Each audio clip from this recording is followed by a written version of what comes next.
Welcome to Chandrasekhar tutorials. నేను మీ Chandu sir.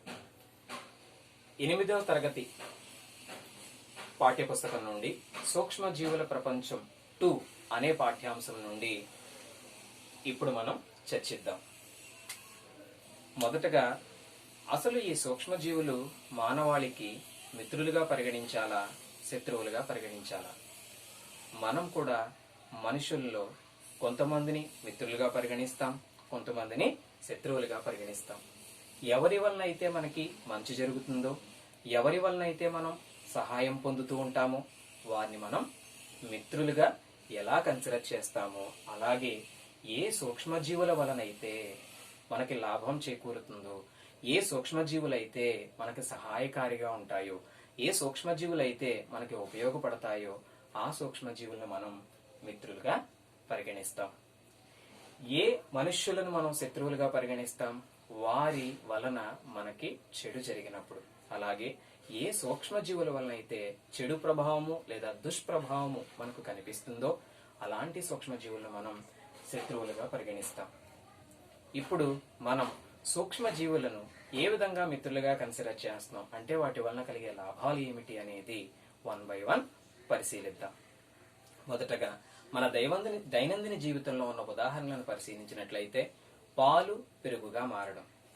ఈ పాలు పెరుగుగా మారడాన్ని మనం పెరుగు చుక్కనో లేదా మజ్జిగ చుక్కనో కలిపినప్పుడు 5 నుండి 6 గంటల్లో పాలు పెరుగుగా మారుతుంది. ఇలా మారడానికి కారణం మనం కలిపిన పెరుగు లేదా మజ్జిగ చుక్కలో ఉన్న లాక్టోబాసిల్లస్ అనే బ్యాక్టీరియా.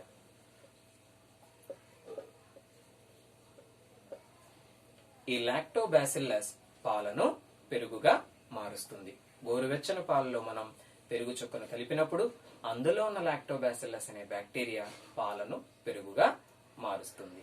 అలాగే మన ఇళ్లలో పిండి పులియడం అంటే పిండిని తయారు చేసిన ఒక పాత్రలో ఉంచినప్పుడు ప్రొద్దునకు ఆ పాత్ర నిండా పిండి పొంగినట్టుగా ఉండడం కూడా మనం సూక్ష్మజీవుల చర్యగానే చెప్పుకోవచ్చు. అదేవిధంగా బేకరీలలో రొట్టె లేదా కేక్ ను తయారు చేయడానికి వీళ్ళు మైదా పిండికి ఈస్ట్ ని కలుపుతారు. ఈ ఈస్ట్ కిణ్వన ప్రక్రియలో పాల్గొని కార్బన్ డైఆక్సైడ్ అనే వాయువును రిలీజ్ చేయడం వలన ఆ పిండి పొంగినట్టుగా కనిపించి లేదా పొంగడం జరిగి ఒక రకమైన స్పాంజ్ లాగా మారి ఆ రొట్టె లేదా కేక్ అనేది మనకి తినడానికి స్మూత్ గా అనిపిస్తుంది. ఇదే కిణ్వన ప్రక్రియను ఉపయోగించి పరిశ్రమలలో పెద్ద ఎత్తున ఆల్కహాల్ ని కూడా తయారు చేస్తారు. ఏ విధంగా ఆల్కహాల్ ని పరిశ్రమల్లో తయారు చేస్తున్నారు అంటే మీరు వైన్, ఆల్కహాల్ ఉదాహరణలు చెప్పమంటే వైన్ గాని బీర్ గాని చెప్తారు. ఈ వైన్ గాని బీర్ గాని ఆల్కహాల్ ని కలిగి ఉండడానికి కారణం ద్రాక్ష లేదా బార్లీ లేదా గోధుమలు. వీటిలో సహజమైన చక్కెరలు ఉంటాయి. ఈ సహజమైన చక్కెరలను yeast ethyl alcohol carbon dioxide గా మారుస్తుంది. ఈ ప్రక్రియనే మనం కిణ్వనము, ఫెర్మెంటేషన్. సహజ చక్కెరలను ఎథైల్ ఆల్కహాల్ కార్బన్ డైఆక్సైడ్ గా మార్చడాన్ని మనం కిణ్వనము లేదా ఫెర్మెంటేషన్ అని చెప్తాం. ఒక ఉదాహరణ గనక మనం చూసినట్టయితే గ్లూకోజ్ అనే ఒక సహజ చక్కెర తీసుకున్నట్టయితే ఈస్ట్ అనే మైక్రో ఆర్గానిజమ్స్ దీనిని ethyl alcohol plus carbon dioxide గా మారుస్తుంది. ఇదే మనకి కావాల్సిన ఆల్కహాల్. ఈ విధంగా మనం ద్రాక్ష, బార్లీ, గోధుమలను ఈస్ట్ ను ఉపయోగించి ఆల్కహాల్ గా మారుస్తాం. అంటే వైన్ అంటే అందులో ద్రాక్ష రసం ఉండదండి. ఒకప్పుడు అది ద్రాక్ష రసమే, కానీ ఆ ద్రాక్ష రసంలో ఉన్న చక్కెరలు ఇప్పుడు ఎలా మారిపోయినాయి?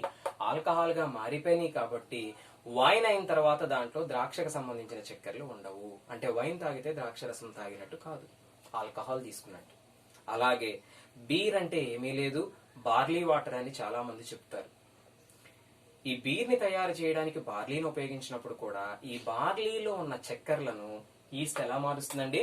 ఆల్కహాల్ గా మారుస్తుంది. కాబట్టి బీరుగా మారిపోయిన తరువాత అందులో ఇక చక్కెరలు ఉండవు, ఏముంటాయి?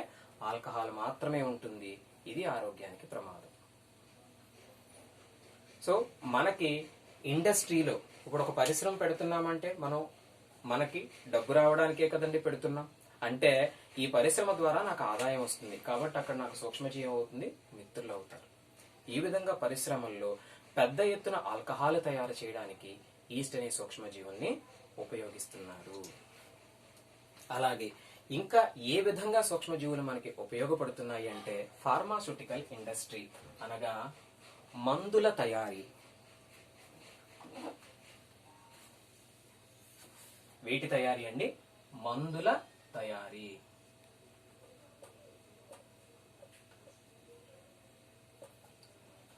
అయితే మన దైనందిన జీవితంలో మనకి మందుల అవసరం ఎప్పుడు వస్తుంది అంటే మనకేదైనా రోగం వచ్చినప్పుడు, గాయాలు తగిలినప్పుడు లేదా శస్త్రచికిత్స జరిగినప్పుడు మనకి డాక్టర్ కొన్ని మందులను, మెడిసిన్స్ ను ప్రిస్క్రైబ్ చేస్తారు. మీరు అబ్జర్వ్ చేయండి, అలాంటి పరిస్థితుల్లో ఖచ్చితంగా వాటిలో యాంటీబయాటిక్ అనే మందు ఉంటుంది. ఈ యాంటీబయాటిక్ ని తెలుగులో మనం సూక్ష్మ జీవనాశిని అని పిలుస్తాం. అంటే మనకు రోగం వచ్చిందంటే కారణం మన శరీరంలో ఒక సూక్ష్మజీవి ప్రవేశించి రోగకారకంగా మారింది.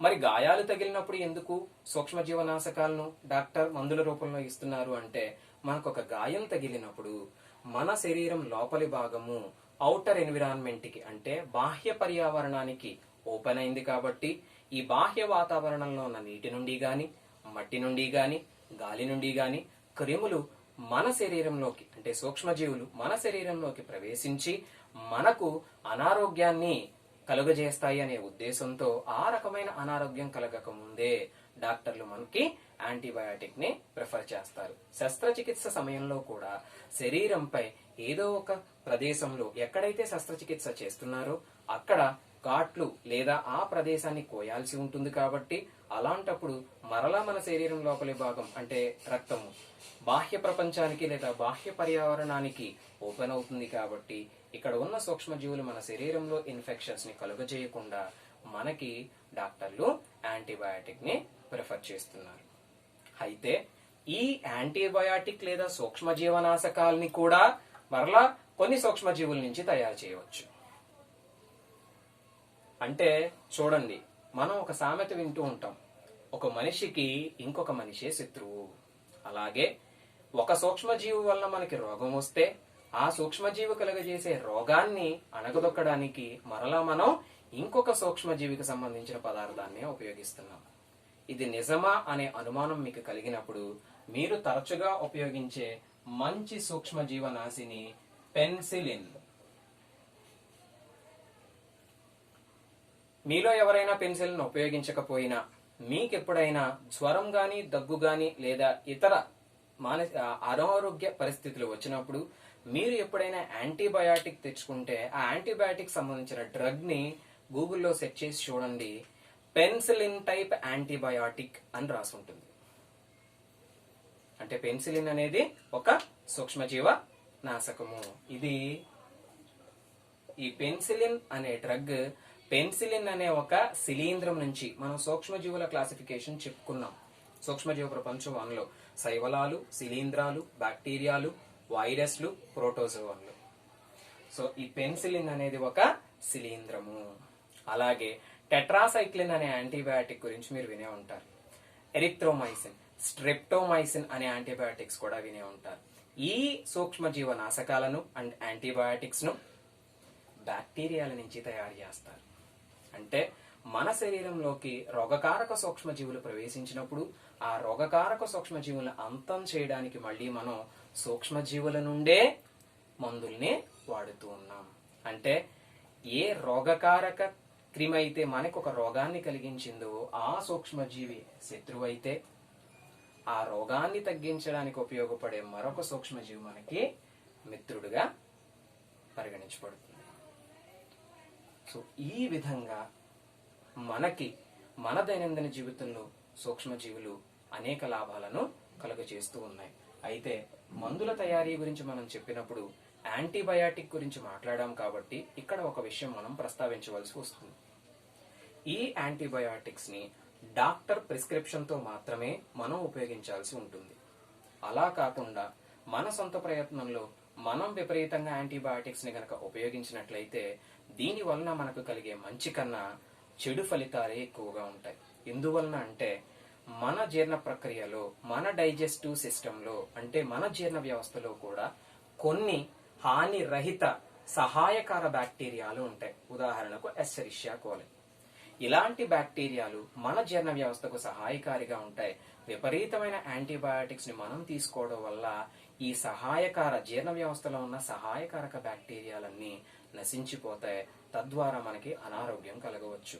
అదేవిధంగా విపరీతంగా యాంటీబయాటిక్స్ ను ఉపయోగించడం వలన ఈ రోగకారక సూక్ష్మజీవులు ఆ సూక్ష్మజీవనాశకము యాంటీబయాటిక్ మీద రోగ నిరోధకతను పెంచుకుంటాయి.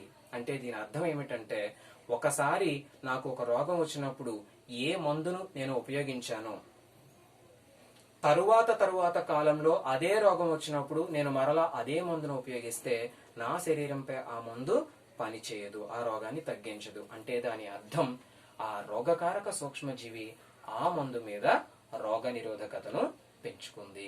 అందువల్లనే డాక్టర్ ప్రిస్క్రిప్షన్ తో మాత్రమే, అతి తక్కువ మోతాదుల్లో డాక్టర్ ప్రిస్క్రిప్షన్ తో మాత్రమే మనం యాంటీబయాటిక్స్ ను వాడవలసి ఉంటుంది. అయితే అసలు ఈ యాంటీబయాటిక్ అనే పదాన్ని రూపొందించిన శాస్త్రవేత్త ఎవరు? ఈ యాంటీబయాటిక్స్ ని ప్రపంచానికి పరిచయం చేసిన శాస్త్రవేత్త ఎవరు అనేది మనం ఇక్కడ చెప్పుకోవాలి. ఆ గొప్ప వ్యక్తి పేరే డాక్టర్ అలెగ్జాండర్ ఫ్లెమింగ్. ఆయన పేరు డాక్టర్ అలెగ్జాండర్ ఫ్లెమింగ్. అయితే ఎలాంటి పరిస్థితులు అలెగ్జాండర్ ఫ్లెమింగ్ ఒక యాంటీబయాటిక్ ను ప్రపంచానికి అందించడానికి దోహదం చేశాయి అని మనం ఆలోచించినట్టయితే, మీరందరూ కూడా కాంపిటేటివ్ ఎగ్జామ్స్ కి ప్రిపేర్ అయ్యేవారే కాబట్టి మొదటి ప్రపంచ యుద్ధం గురించి మీ అందరికీ తెలిసే ఉంటుంది. ఎప్పుడు జరిగిందండి? 1914 to 1918. ఈ మొదటి ప్రపంచ యుద్ధ కాలంలో అలెగ్జాండర్ ఫ్లెమింగ్ అన్నవారు సైన్యంలో డాక్టర్ గా పనిచేసేవారు. యుద్ధంలో సైనికులకు ఏమవుతాయండి? గాయాలవుతాయి. అయితే చాలా మంది సైనికులు ఈ గాయాలు అయినప్పుడు ఇన్ఫెక్షన్స్, బ్యాక్టీరియల్ ఇన్ఫెక్షన్స్ సోకి చనిపోవడాన్ని అలెగ్జాండర్ ఫ్లెమింగ్ గమనించాడు. ఏ విధంగా ఈ బ్యాక్టీరియల్ ఇన్ఫెక్షన్స్ ని తగ్గించాలి అనే ప్రయత్నం, అనే కోణంలో ఈయన పరిశోధనలు చేపట్టాడు. ఈ పరిశోధనలోనే భాగంగా ఆయన పెట్రీ డిష్,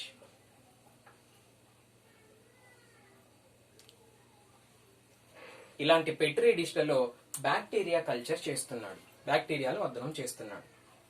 ఇలా ఈయన ఒక రోజు ఒక 4-5 పెట్రీ డిష్ లో బ్యాక్టీరియాని గ్రో చేసినప్పుడు ఒక పర్టికులర్ పెట్రీ డిష్ లో మాత్రం బ్యాక్టీరియా గ్రో అవ్వలేదు.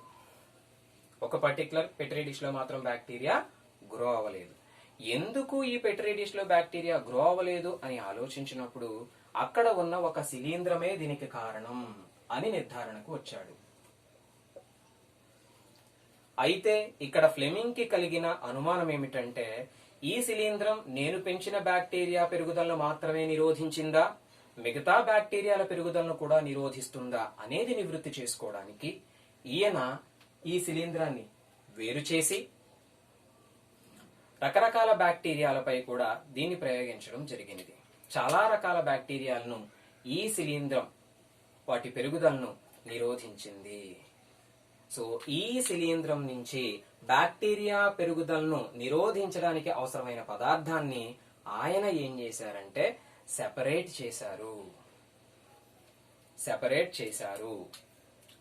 చేసిన ఆ పదార్థానికి ఆయన పెట్టిన పేరే పెన్సిలిన్. మనం ఎప్పుడు కూడా ఇది గుర్తుపెట్టుకోవాలండి, పెన్సిలిన్. సో ఇలా ఏ శిలీంధ్రం, మరి పెన్సిలిన్ లో చాలా ప్రజాతులు ఉన్నాయండి.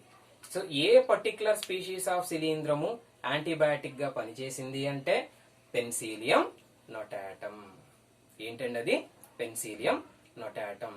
ఇది సూక్ష్మజీవుల్ని అంతం చేసింది కాబట్టి ఈ పెన్సిలియం జాతుల్ని, ఈ పెన్సిలిన్ ని ఆయన యాంటీబయాటిక్ గా పిలిచాడు. అంటే పెన్సిలిన్ అనే యాంటీబయాటిక్ ని ప్రపంచానికి పరిచయం చేసింది అలెగ్జాండర్ ఫ్లెమింగే.